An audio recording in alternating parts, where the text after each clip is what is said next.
मित्रांनो, तुम्हाला माहिती आहे का की पुण्यात नवीन हेलिपोर्ट तयार होत आहे. आपल्याला माहिती आहे की पुण्यात एअरफोर्स यांच्या मालकीचा किंवा यांच्या अखत्यारीतला विमानतळ लोहगाव येथे आहे. दुसरा पुणे आंतरराष्ट्रीय विमानतळ, छत्रपती संभाजी महाराज आंतरराष्ट्रीय विमानतळ हा पुरंदर येथे, सासवड येथे होऊ घातला आहे. आता तो जेव्हा होईल तेव्हा होईल, म्हणजे येत्या 5 वर्षात.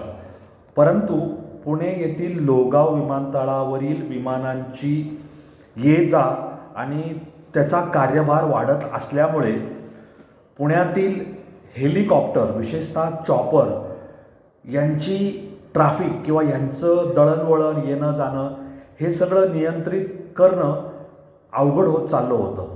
आणि पुण्यात लोहगावच्या विमानतळाच्या माध्यमातूनच हेलिकॉप्टरची ये जा सुरू होती. हेलिकॉप्टरसाठी स्वतंत्र अशी जागा किंवा स्वतंत्र असं त्यांचं स्थान पुण्यात उपलब्ध नव्हतं. आता पुण्यामध्ये 18 ते 20 हेलिकॉप्टर आहेत, ज्याच्यामध्ये खाजगी आणि व्यावसायिक हेलिकॉप्टर यांचा समावेश आहे. पुण्यामध्ये 10 कायमचे हेलिपॅड आहेत आणि 30 ते 35 हे टेम्पररी, म्हणजे खराब झालेले किंवा तात्पुरते वापरात आणण्यासारखे, गरज पडली तर डागडुजी करायची, व्यवस्थित करायचं आणि वापरात आणायचं, अशा पद्धतीचे 30 ते 35 आहेत. त्याच्याशिवाय हेलिपोर्ट एकही नाही.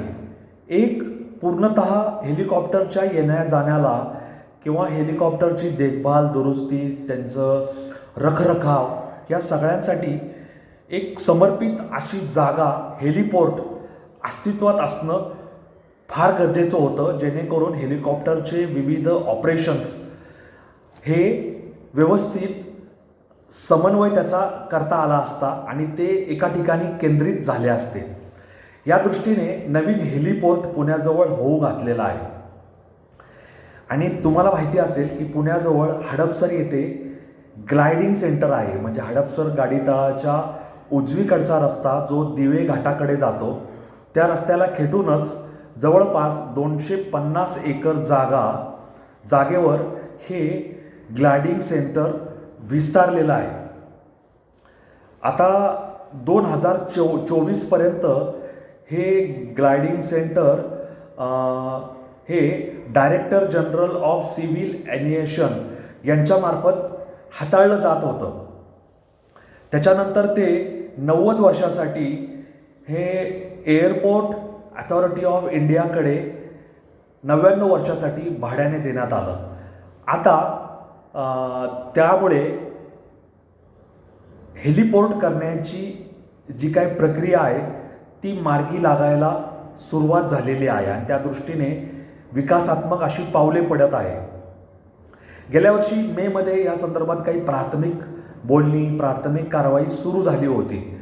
आता प्रत्यक्षात साधारण नोव्हेंबरपासून हेलिपोर्टचं काम हे सुरू होणार आहे आणि ह्या हेलिपोर्टमधून हेलिकॉप्टरच्या उड्डाण आणि हेलिकॉप्टर जमिनीवर व्यवस्थित उतरवणे या अनुषंगाने जे काही पायाभूत सेवा सुविधा लागणार आहेत त्या सगळ्यांची तयारी तिथे होऊ घातली आहे.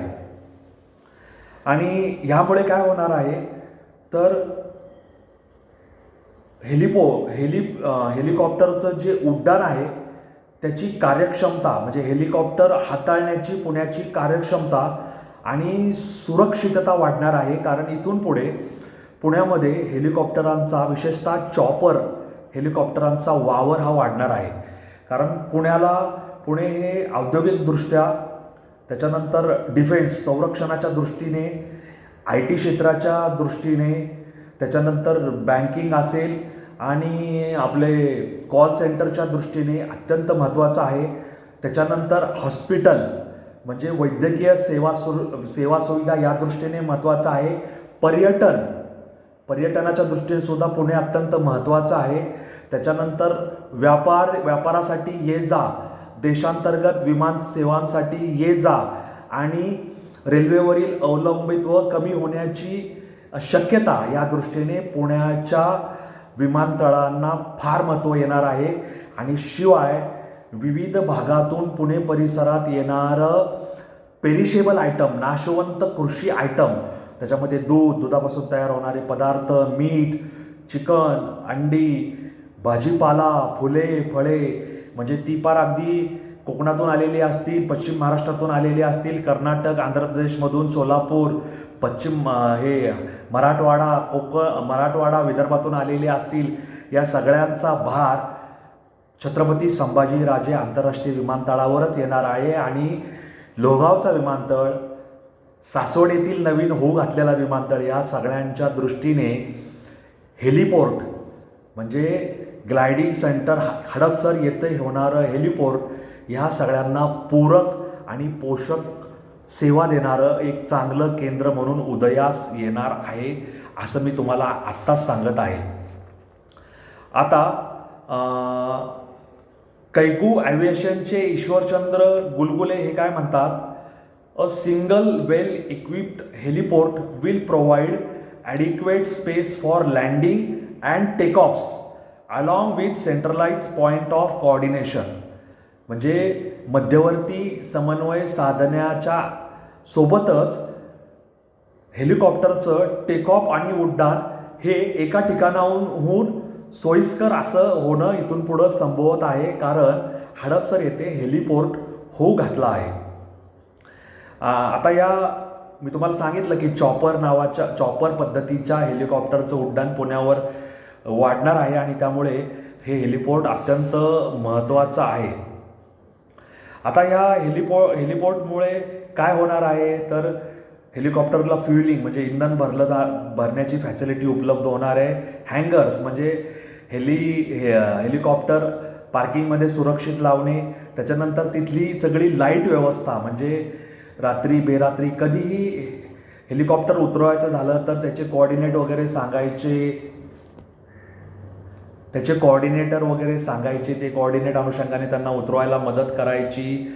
त्याच्यानंतर पॅसेंजर म्हणजे ज्यांना विमानतळाद्वारे म्हणजे या हेलिपोर्टद्वारे प्रवास करायचा आहे, त्यांची ये जा, त्यांना तिकीट द्या, त्यांच्या तिकिटानुसार त्यांची विभागणी करा, त्यांना कुठं जायचं आहे, कसं जायचं आहे, काय प्रवास आहे, किंवा छोटी विमानंसुद्धा ह्या ठिकाणाहून उडायला सुरुवात होणार आहे. अशा पद्धतीचं हे हेलिपोर्ट असणार आहे, जिथे हेलिकॉप्टर आणि छोटी विमानं म्हणजे ज्याला आपण म्हणतो चॉपर वगैरे जी काय आहे त्या पद्धतीची ही छोटी विमानं इथून उड्डाण घेऊ शकणार आहेत. आणि ऑपरेशनल एफिशियन्सी ह्याच्यामुळे वाढणार आहे. हेलिकॉप्टर आणि छोट्या विमानांच्या क्षेत्रात हे मोठं असं पाऊल पडणार आहे. चॉपरचे जे पायलट आहेत ते पण या दृष्टीने समाधानी आहेत की लोहगाव आणि पुरंदरच्या विमानतळापेक्षा हे पुण्यात मध्यवर्ती हेलिपोर्ट त्यांना सोयीस्कर असं आहे. आता लोहगावच्या एअरपोर्टवर VIPंची वर्दळ असते, विमानांची वर्दळ असते आणि या अनुषंगाने कोणी VVIP येणार असेल तर तिथली सगळी व्यवस्था ही खोळंबली जाते. त्यामुळे तिथला जो प्रेशर आहे तो कमी व्हायला या निमित्ताने मदत होणार आहे. पायलटचं सुद्धा हेच म्हणणं आहे, मी तुम्हाला आत्ता सांगितलं. आणि केंद्र शासन, राज्य शासनसुद्धा या कामाला मदत देण्यासाठी पुढे आलेले आहेत. आणि हेलिकॉप्टरची वर्दळ पुणे जिल्ह्यात आजूबाजूला वाढणार आहे, चॉपरची वर्दळ वाढणार आहे. त्यामुळे हे हेलिपोर्ट अत्यंत महत्त्वाचं आहे असं मला या निमित्ताने तुम्हाला सांगायचं आहे. पुण्यात नवीन हेलिपोर्ट होत आहे, याच्या तुम्हा सर्वांना शुभेच्छा देतो. आणि ही नवीन बातमी सांगण्यासाठी हा व्हिडिओ तयार केला, कारण आपल्या चॅनलचंच नाव अनवट वाट असं आहे. अनवट वाटेवरचे वाटसरू व्हा, वारकरी व्हा, प्रवासी व्हा. माझा YouTube channel like, share, subscribe करायला विसरू नका. माझे रील पाहत जा, माझ्या स्टोरी पाहत जा, माझे व्हिडिओ पाहत जा. माझ्या रीलला फॉलो करा, लाईक, शेअर करा. एवढंच मला या निमित्ताने तुम्हाला सांगायचे. धन्यवाद. जय हिंद, जय महाराष्ट्र, वंदे मातरम, जय श्रीराम, जय जगन्नाथ, जय सनातन. धन्यवाद.